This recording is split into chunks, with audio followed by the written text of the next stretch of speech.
Halo Macungers, sekarang udah sah ya disebut sebagai Macungers. Once Macungers, you are forever Macungers. Selamat datang di Universitas Macung kawan-kawan. Kita kenalan dulu ya. Hari ini, sesi ini, saya akan sharing terkait dengan pusat karir. Saya Siska dari Pusat Karir Universitas Macung. Mungkin nantinya teman-teman akan lebih familiar dengan namanya Rubik, Ruang Bimbingan Karir. Biasanya kami hanya sebutnya Rubik gitu aja. Nah, di Rubik itu nanti ada saya dan ada lagi Bu Ratih. Nanti kalian lihat ya gambarnya di samping sini. Ngapain aja sih kita di Pusat Karir? Saya biasanya selalu nanya ke teman-teman mahasiswa baru, kenapa nih kalian pilih Macung? Macung ini kayaknya melting pot. Kalian pilih di Macung, belum tentu semuanya karena pilihan Macung. Ada yang karena saya nggak lolos di perguruan tinggi negeri. Ada yang dipaksa mama nih karena sekarang lagi COVID, nggak boleh keluar kota. Jadi cuman boleh ada di Macung aja gitu.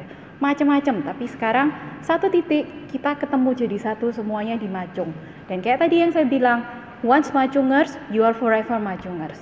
Sekali kalian masuk Macung, kalian akan merasakan semua culture-nya Macung. Sekarang kita lihat lebih dalam ya, di Macung ini ngapain aja sih? Kalian kalau masuk ke universitas, ngebayanginnya itu akan apa sih? Lulus dari universitas, kebayangnya jadi orang yang sukses, kayak yang gambar ini. Bayangannya kalau sukses itu party-party, hore-hore, bisa ini itu, punya ini itu. Di satu sisi, ya. Tapi yang akan kalian alamin selama di Macung bukan party-partinya. Kami siapkan kalian untuk bisa ngalamin jadi yang kayak di party-party tadi. Kalau teman-teman lihat, ini saya analoginya ada gambar kayak balerina, ya.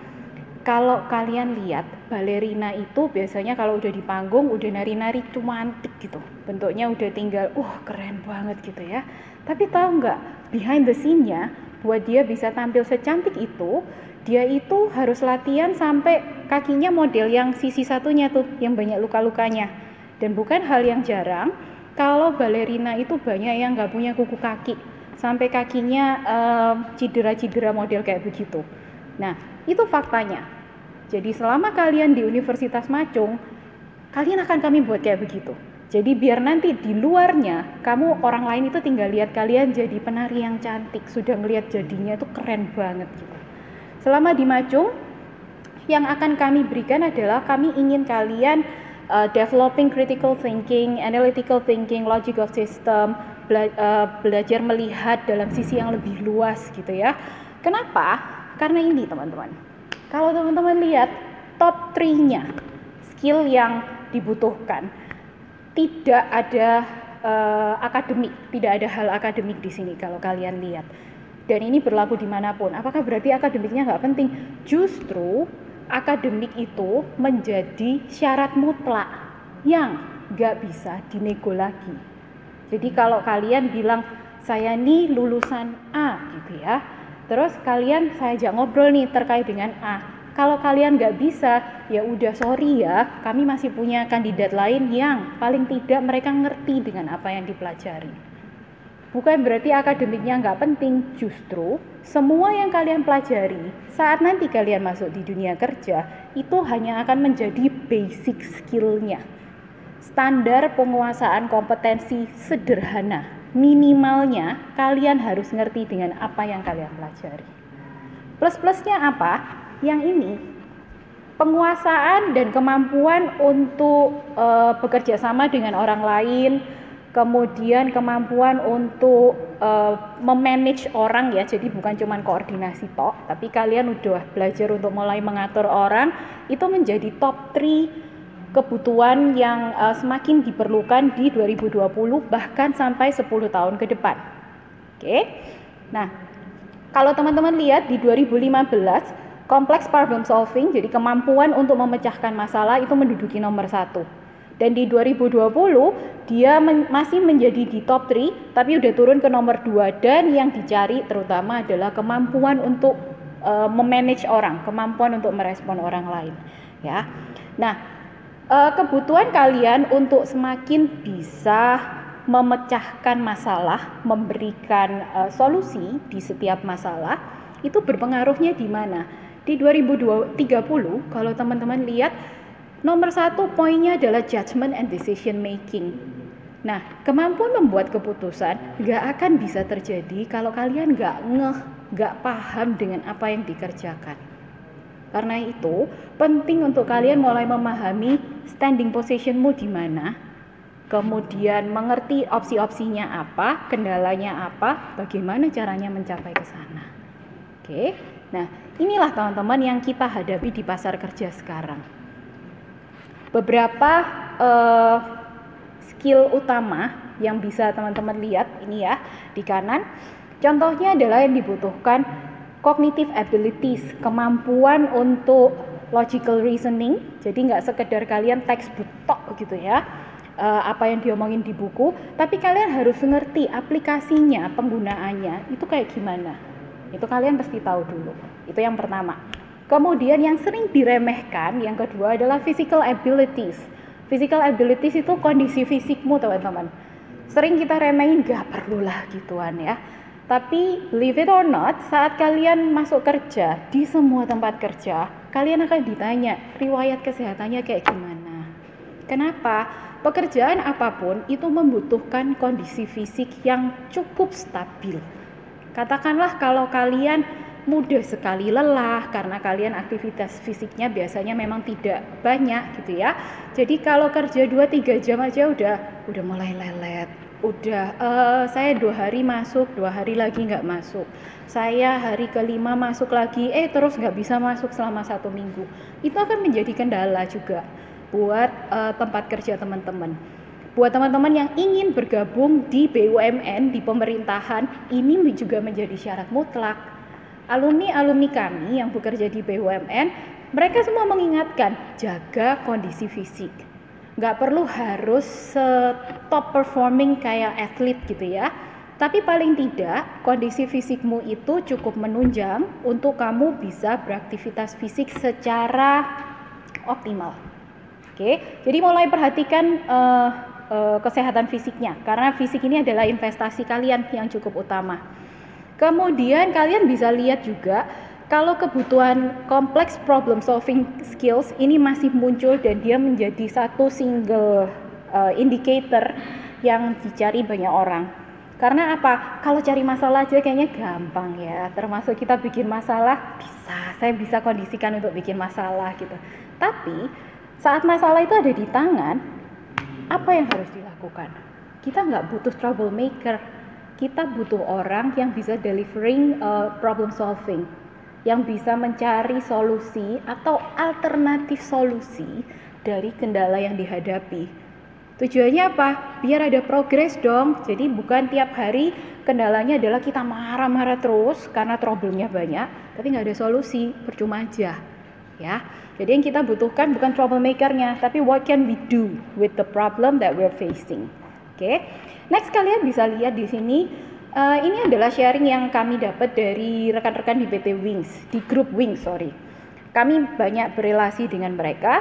Kalau teman-teman lihat, again, ini tidak ada hard skill-nya, tidak ada academic skill-nya.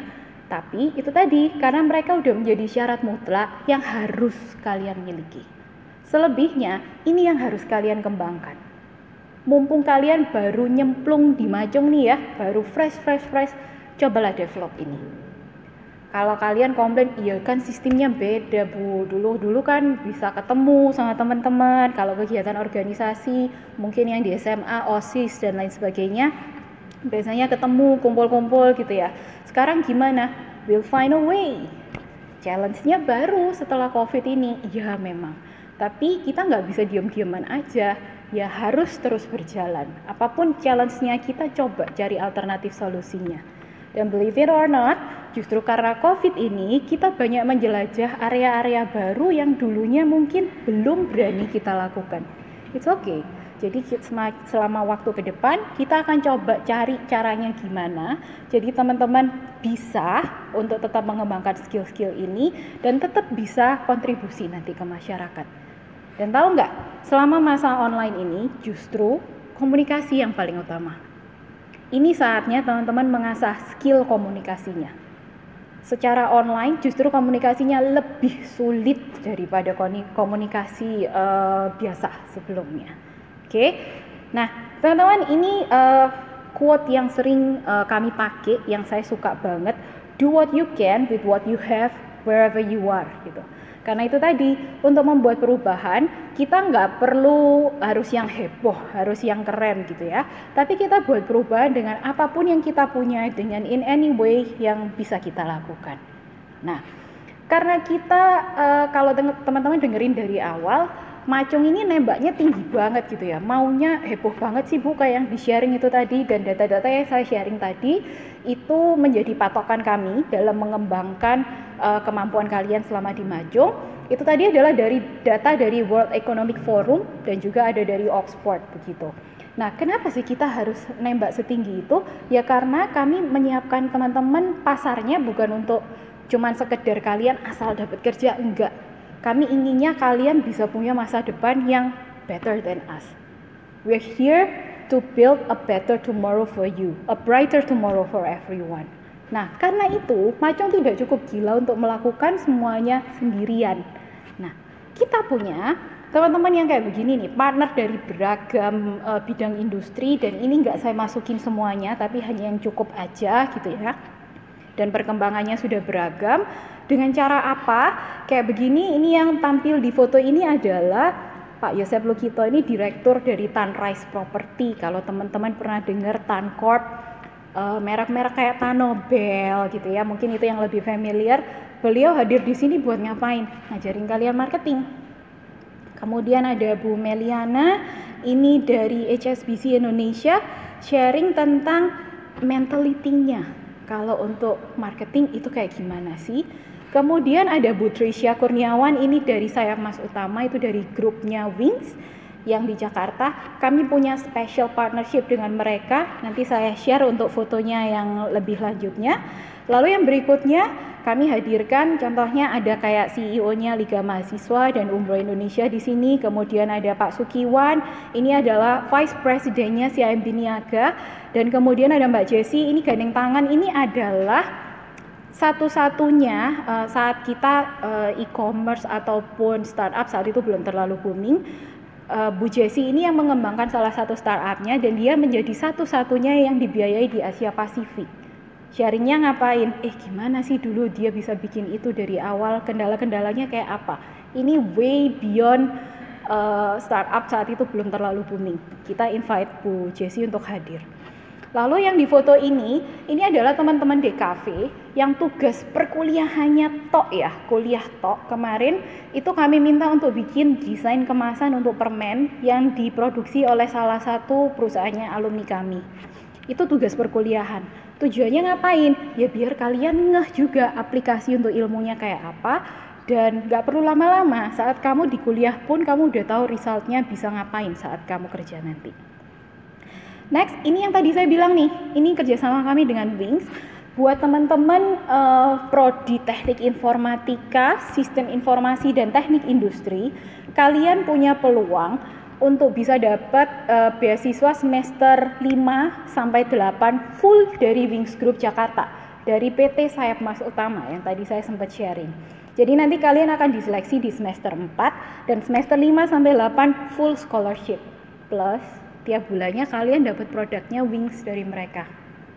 Begitu kalian dinyatakan lolos seleksi, kalian akan langsung bergabung dengan PT Wings Surya, dan artinya kalian boleh tuh kerjain kalau misalkan mau magang, mau tugas akhir, langsung project dari mereka itu kalian bisa. Dan sebelum kalian lulus, basically kalian udah langsung terekrut oleh mereka, kawan-kawan. So it's good news, right? Lalu di sini kalian bisa lihat kami relate dengan banyak industri. Contohnya ini kami ngobrol-ngobrol lah ya dengan PT Carung Pokpan Indonesia. Ini produsennya kayak merek-merek kayak Fiesta kalau teman-teman familiar. Kemudian BCA, kemudian Wings. Ngapain sih kita ngobrolin sama mereka? Sama, kami tiap tahun pasti akan melakukan itu untuk developing progress. Apa nih yang kita bisa perbaikin di Macung? Jadi untuk kalian transisinya nanti kalau udah masuk ke tempat kerja nggak terlalu kaget. Kami ada program magang teman-teman. Kalau teman-teman lihat di sini dari 2019 ini hanya sekitar 3, 4, 5, 6. Ada 6 perusahaan. 2020 permintaannya udah sebanyak ini. Magang ini kalian didesain untuk bisa berada di perusahaan, nggak usah kuliah di Macung, itu selama 6-12 bulan. Jadi semester 6 basically kalian akan diseleksi, semester 7 dan 8-nya kalian nggak harus ada di Macung, tapi harus kelarin project magang sama project tugas akhir dengan real problemnya di company. Jadi sebelum lulus, katakanlah kalian udah familiar dulu dengan tuntutan atau kebiasaannya di dunia kerja kayak apa. Harapannya kalau kalian udah bisa langsung bekerja, direkrut di semester 7 atau semester 8 itu, kalian juga lebih cepat nih. Jadi nanti saat yang lainnya lulus, heboh cari kerja dan lain sebagainya, kamu udah comfort, kamu udah ada jaminan tahu mesti kemana dan mau ngapain. Itu yang ingin kami punya dari kalian. Jadi kalian nggak selalu dikasih shock terapi gitu. Sekarang udah lulus, gini, no. Kalau kami ingin kalian bisa punya masa depan yang baik, maka kami harus bersiapkan dengan baik juga. Dan ini yang kami lakukan agar kalian nggak kerepotan nantinya, ya. Selebihnya sih saya mau share foto-foto aja. Saya berharap ada 4 poin ini yang butuh teman-teman kembangkan selama masa studi, ya. Yang pertama adalah digital literacy. Semoga tulisannya kelihatan karena agak kecil-kecil. Yang dimaksud dengan digital literacy adalah penting bagi kalian untuk menguasai atau memiliki penguasaan ke teknologi, apapun itu bentuknya. Meskipun kalian bukan dari divisi IT, bukan teknik informatika, bukan sistem informasi, DKV gitu ya, tapi di manajemen ataupun accounting, bad news and good news-nya adalah kalian harus sangat familiar dengan penggunaan sistem, kemudian Excel, karena data-data, terutama big data, data dalam jumlah besar, itu akan banyak diolah dengan menggunakan Excel dan itu yang akan menjadi sebuah sistem, ya. Jadi mulailah familiar dengan hal-hal kayak begini yang terkait dengan IT. Kemudian yang kedua, poin kedua adalah develop agility. Agility itu kalau bahasa Indonesianya lincah, teman-teman. Jadi kalau teman-teman ini punya masalah, punya kendala gitu ya, cepet lompat-lompatnya, kita cari alternatif solusinya, kita cari pemecahan masalahnya itu kayak gimana, itu skill yang penting. Dan again, ini bukan skill yang kalian dapetin dari lahir, yang tiba-tiba kalian punya, tapi ini skill yang harus kalian develop, oke? Dan daya juang, jadi tiap challenge kalian harus berjuang untuk bisa kelarin, ya. Poin yang ketiga adalah belajar untuk mengelola emosi. Karena dengan mengelola emosi, kamu baru bisa menyampaikan ide dan mengkomunikasikan semuanya lebih baik. Ini penting, jadi biar orang itu juga nggak ketemu kamu kerjanya, kamu marahin tok gitu ya. Tapi mau, orang lain itu jadi mau untuk ngobrol, untuk tertarik, mendiskusikan beragam hal dengan kamu. Ini menjadi sebuah skill, oke? Last but not least adalah global mindset. Coba developing skill yang dan knowledge terkait dengan perkembangan global. Minimal kalian harus tahu perkembangannya. Apalagi kalau yang terkait dengan profesi, kita ngobrol dengan profesi tertentu, jadi kalian bisa catch up dengan apa yang terjadi di prodimu minimal. Oke, teman-teman. Saya share di sini adalah kontaknya Pusat Karir. Kami ada Instagramnya kami di Rubik_UMC. Kami berharap teman-teman bisa ngobrol-ngobrol dengan kami di sana. Kemudian ada grup WhatsApp-nya juga, nomor WhatsApp-nya kami juga, silahkan dilihat. Harapan kami adalah untuk lulusan Macung itu to be inventive. Bukan menjadi orang yang sukses, tapi kalau kalian bisa lihat adalah Macungers needs to be inventive. Artinya dimanapun kalian berada, kami berharap kalian bisa membuat dampak bagi lingkungan sekitarnya. Oke, see you on another occasion. Kalau kalian butuh apa-apa, silakan kontak kami atau kunjungi kantor kami nantinya ya, kalau udah boleh ke kampus di gedung rektorat. Thank you.